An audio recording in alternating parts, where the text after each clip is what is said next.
Dans cette vidéo, on va résoudre un problème classique de la théorie des séries numériques. On va réaliser le développement asymptotique de la série harmonique. Introduisons quelques notations. Pour n dans n étoile, on va noter Hn, c'est la somme pour k égale 1 à n des 1 sur k. On sait que la série des 1 sur k est divergente. La suite Hn tend vers plus l'infini. On voudrait savoir comment. Et ce qu'on va démontrer, c'est qu'il existe un réel gamma, qu'on appelle la constante de l'air, tel que Hn égale log de n plus gamma plus 1 sur 2n plus un petit taux de 1 sur n. Pour démontrer ce théorème, on va utiliser 4 outils. Le premier outil, c'est la comparaison série intégrale. On va d'ailleurs utiliser 2 fois, et qui est très utile pour étudier certaines séries numériques, comme par exemple les séries de Riemann. C'est notre cas ici. Le deuxième outil que l'on va utiliser, c'est le lien entre suite et une série télescopique associée. Si je veux étudier une suite UN, eh bien, je peux introduire la suite Vn définie pour n plus grand que 1 par Vn égale Un plus 1 moins Un. Et si je m'intéresse aux sommes partielles de la série de termes générales Vn, eh bien, je vais retomber sur Un. En effet, si je regarde somme pour k égale 1 à n moins 1 des Vk, j'ai une somme qui est télescopique et j'obtiens Un moins Un. Et donc, pour démontrer que la suite Un converge, il suffit que je démontre que la série de termes générales Vn converge. Et pour ça, je peux utiliser les outils supplémentaires que je connais pour démontrer la convergence de certaines séries. Troisième outil qu'on va utiliser, c'est le théorème de sommation des équivalents, qui a l'énoncé suivant. Je considère Un et Vn deux suites de nombres réels tels que Vn garde un signe constant à partir d'un certain rang. Et je suppose que la série de termes générales Vn converge. Alors, je peux en déduire que la série de termes générales Un converge, et aussi que les restes sont équivalents. Je peux démontrer que somme pour k égale n à plus l'infini des uk, donc est une suite qui tend vers 0, est équivalent quand n tend vers plus l'infini à somme pour k égale n à plus l'infini des vk.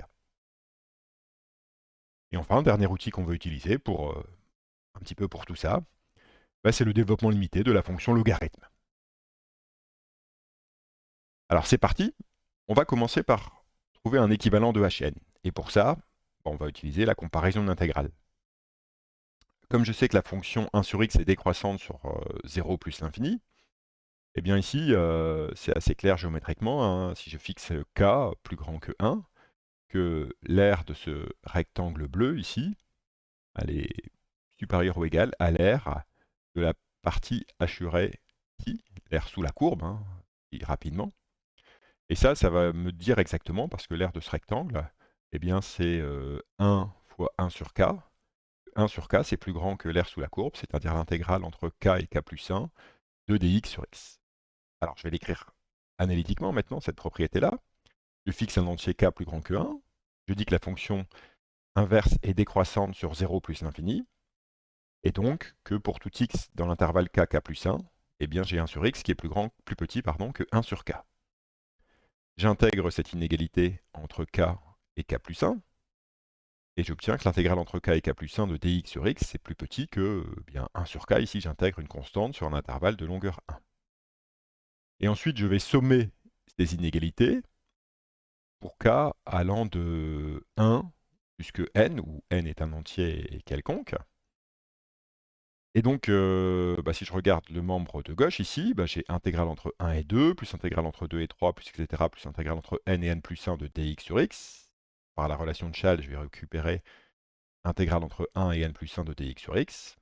Et si je somme ici les 1 sur k pour k entre 1 et n, j'ai exactement hn. Et ce terme-là, on peut le calculer, hein, c'est fait exactement log de n plus 1. Je vais aller un peu plus vite pour avoir maintenant une majoration de Hn. Mais je vais simplement partir pour l'instant de k plus grand que 2, parce que si k est plus grand que 2 et x est dans k moins 1k, j'ai cette fois 1 sur k qui est plus petit que 1 sur x. Je dois prendre k plus grand que 2 parce que je ne veux pas faire 1 sur 0. Ce serait le cas si j'avais k égale 1 et je prends x égale k moins 1. Je vais faire pareil, je vais sommer ces inégalités pour k allant de 2 de n.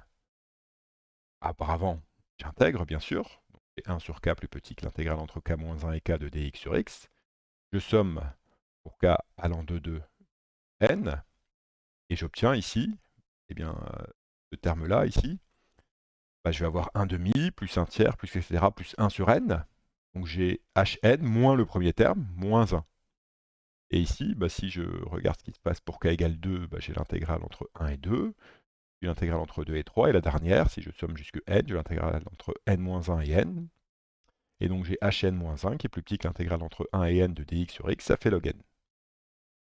Et si je mets en parallèle ces deux relations-là, ces deux inégalités-là, ce que j'ai obtenu, c'est que hn, c'est plus grand que log de n plus 1, et c'est plus petit que log de n plus 1.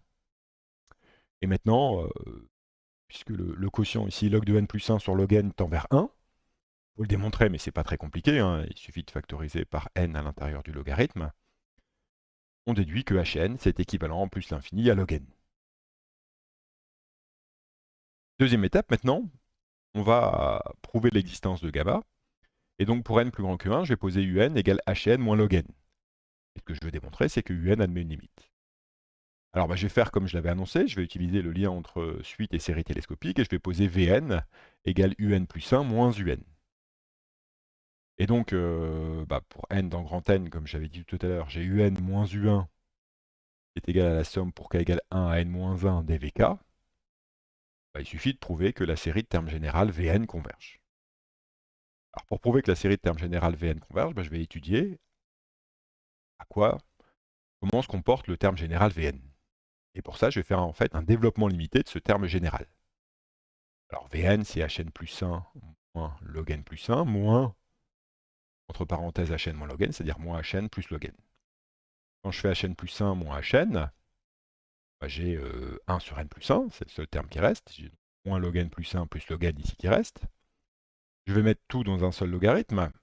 Ça fait donc 1 sur n plus 1 plus log de n divisé par n plus 1. Et ça, je vais encore le simplifier pour pouvoir utiliser le développement limité du logarithme. Je vais écrire que n sur n plus 1, c'est n plus 1 moins 1 sur n plus 1. Et c'est-à-dire finalement 1 moins 1 sur n plus 1. Et donc j'obtiens que Vn finalement c'est 1 sur n plus 1 plus log de 1 moins 1 sur n plus 1. Je vais utiliser ensuite le développement limité du logarithme. Log de 1 moins x, c'est moins x carré sur 2 plus un petit o de x carré. Je vais simplement aller à l'ordre 2, parce que le terme d'ordre 1 ici, le moins 1 sur n plus 1, va se simplifier avec celui-là. Et le terme d'ordre 2 va me donner l'équivalent dont j'ai besoin. Donc ça me donne 1 sur n plus 1, moins 1 sur n plus 1, moins 1 demi fois 1 sur n plus 1 au carré, plus un petit o de 1 sur n plus 1 au carré. Et donc finalement, Vn plus 1, c'est équivalent, Vn, pardon, c'est équivalent en plus l'infini à moins 1 sur 2 n plus 1 au carré. Ou encore à moins 1 sur 2n au carré. Et maintenant, je peux comparer à une série de Riemann. Ça, c'est le terme général d'une série de Riemann convergente, puisque l'exposant 2 est plus grand que 1. La série des Vn converge, et donc il existe bien un réel gamma tel que la suite un converge vers gamma. Troisième étape maintenant, on va trouver le terme suivant dans le développement asymptotique, et pour ça on va utiliser le théorème de sommation des relations de comparaison. Le début va ressembler beaucoup à ce qu'on a fait précédemment. On va poser pour n plus grand que 1, Wn égale hn moins log n moins gamma. Donc comme on a déjà prouvé que hn moins log n ça convergeait et que c'était gamma à la limite, la suite Wn tend vers 0. On veut trouver que Wn est équivalent plus l'infini à 1 sur 2n. Et à nouveau, on va utiliser la comparaison entre suite et série télescopique. Mais en fait, on va utiliser un argument supplémentaire. Autant tout à l'heure, quand on est parti de la suite un, on ne savait rien sur la suite un. Autant là, on sait déjà que la suite Wn tend vers 0. Et donc l'idée, c'est de poser, comme tout à l'heure, Tn égale Wn plus 1 moins Wn, mais en utilisant le fait que la suite Wn tend vers 0, de s'intéresser au reste de Tn, et non la série de termes générales Tn, et non à ses sommes partielles. Pour ça, je regarde un entier grand N supérieur à petit n, et je regarde la somme pour k égale n à grand N dtk. C'est une somme télescopique, comme tout à l'heure, et j'obtiens W grand N plus 1 moins Wn. Mais maintenant, je sais que W grand N plus 1, ça tend vers 0 quand grand N tend vers plus l'infini. Donc je peux faire tendre grand N vers plus l'infini ici. Le terme de gauche va converger vers moins Wn. Le terme de droite va admettre une limite, hein. On démontre ainsi finalement que la série de termes générales TK est convergente, même si on peut, et d'ailleurs on va le prouver aussi autrement. Et donc j'obtiens que moins Wn, c'est égal au reste, somme pour k égale n à plus l'infini des TK. Et maintenant, ce que je voudrais, moi, c'est avoir un équivalent de ce reste. Et pour avoir un équivalent de ce reste, je vais justement utiliser le théorème de sommation des relations de comparaison. Alors, pour ça, je vais essayer d'avoir un équivalent du dk lui-même. Et en fait, c'est facile, hein, parce que Tn, c'est Wn plus 1 moins Wn. Et Wn, en fait, c'est Un auquel j'ai retiré gamma. Et quand je fais la différence de deux termes consécutifs, les gamma, je vais avoir un moins gamma, un plus gamma, ça va s'annuler. Et donc Tn, en fait, c'est aussi Un plus 1 moins Un, c'est Vn, et on a vu tout à l'heure que Vn, c'était équivalent plus l'infini à moins 1 sur 2n carré.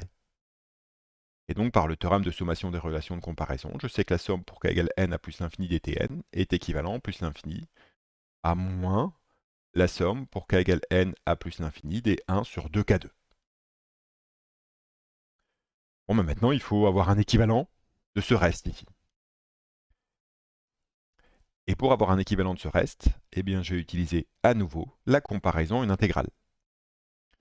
Donc pour ne pas être embêté, je vais prendre un entier n plus grand que 2, je vais prendre un autre entier k plus grand que n, et je vais aller assez vite cette fois, je vais utiliser la décroissance de la fonction 1x associé 1 sur x carré, qui me dit que pour tout x dans k plus 1, j'ai 1 sur x2 qui est plus petit que 1 sur k2, et donc en intégrant, l'intégrale entre k et k plus 1 de dx sur x2, qui est plus petite que 1 sur k2. De même, pour x dans k-1k, j'ai 1 sur k2 plus petit que 1 sur x2. Et donc en intégrant cette inégalité entre k-1 et k, j'ai 1 sur k2 plus petit que l'intégrale entre k-1 et k de dx sur x2. Maintenant, je vais sommer toutes ces inégalités pour k allant de petit n à plus l'infini. Et donc si je regarde cette-là, toujours par la relation de Chasles, l'intégrale entre n et plus l'infini de dx sur x2. Ces termes-là, quand je les somme entre n et plus l'infini, j'obtiens exactement le estimé, la somme pour k égale n à plus l'infini des 1 sur k2. Maintenant, quand je vais sommer toutes ces intégrales-là entre n et plus l'infini, je vais à nouveau utiliser la relation de Chasles, mais en fait, je vais partir de n-1. Et donc, j'obtiens que la somme pour k égale n à plus l'infini des 1 sur k2, c'est plus petit que l'intégrale entre n-1 et plus l'infini des dx sur x2, et c'est plus grand que l'intégrale entre n et plus l'infini de dx sur x2. Évidemment, ces intégrales-là, elles se calculent, hein. Une primitive de 1 sur x2, c'est moins 1 sur x. Et donc ici, j'obtiens également que 1 sur n, inférieur ou égal à la somme pour k égale n à plus l'infini des 1 sur k2, inférieur ou égal à 1 sur n moins 1. Et de là, on tire très facilement que la somme pour k égale n à plus l'infini des 1 sur k2, c'est équivalent, en plus l'infini, à 1 sur n. Et donc en conclusion, je viens de démontrer cet équivalent ici. Et parce que j'avais prouvé avant, c'est que Hn moins log n moins gamma est moins la somme pour k égale n à plus l'infini des dk. Avec le théorème de sommation des relations de comparaison, j'avais prouvé que ça c'était équivalent en plus l'infini à 1 demi somme pour k égale n à plus l'infini des 1 sur k2. Et donc ça, je viens de démontrer que c'est équivalent en plus l'infini à 1 sur 2n. Donc démontrer que Hn moins log n moins gamma, c'est 1 sur 2n plus petit o de 1 sur n. Et ça, c'est exactement le résultat que je voulais démontrer. Alors on peut aller un petit peu plus loin. On peut avoir un terme supplémentaire dans le développement en posant AN égale HN moins log n moins gamma moins 1 sur 2n. On reprend toujours la même technique. On va étudier la série télescopique associée, donc on va regarder n plus 1 moins 1n. On peut démontrer en utilisant le développement limité du logarithme que c'est équivalent en plus l'infini à 1 sur 6 n puissance 3. Et procéder comme auparavant pour conclure que AN, en fait, c'est équivalent en plus l'infini à 1 sur 12 n carré. Et on pourrait continuer comme ça aussi souvent qu'on veut. On peut avoir des termes aussi loin qu'on veut dans le développement asymptotique de la série harmonique. On aurait aussi pu aller un petit peu plus vite sur le début en utilisant le théorème suivant. Si on considère f, une fonction qui va de 1 plus l'infini dans de 0 plus l'infini, qui est continue par morceaux et décroissante, alors la série de termes général fn et l'intégrale impropre, intégrale entre 1 et plus l'infini de f de t dt, ont la même nature. Et de plus, si pour n plus grand que 1, on pose Sn la somme partielle, somme pour k égale 1 à n dfk, alors la suite Sn moins l'intégrale de 1 à n de f de t dt admet une limite finie. Donc ça, c'est, disons, le théorème abstrait de comparaison entre une série et une intégrale. Et si on l'applique ici, ce théorème, avec la fonction f de x égale 1 sur x, eh bien, voilà, Sn ici, c'est exactement Hn, et l'intégrale entre 1 et n de f de t dt, bah, c'est exactement log n. Et on obtient directement que Hn moins log n, c'est une suite convergente. On obtient directement l'existence de la constante de l'air. Voilà, c'est tout pour cette vidéo. Bah, n'hésitez pas à visiter notre site où vous trouverez plein d'exercices pour vous entraîner à faire des développements asymptotiques, de sommes partielles ou de restes de séries. Bye bye.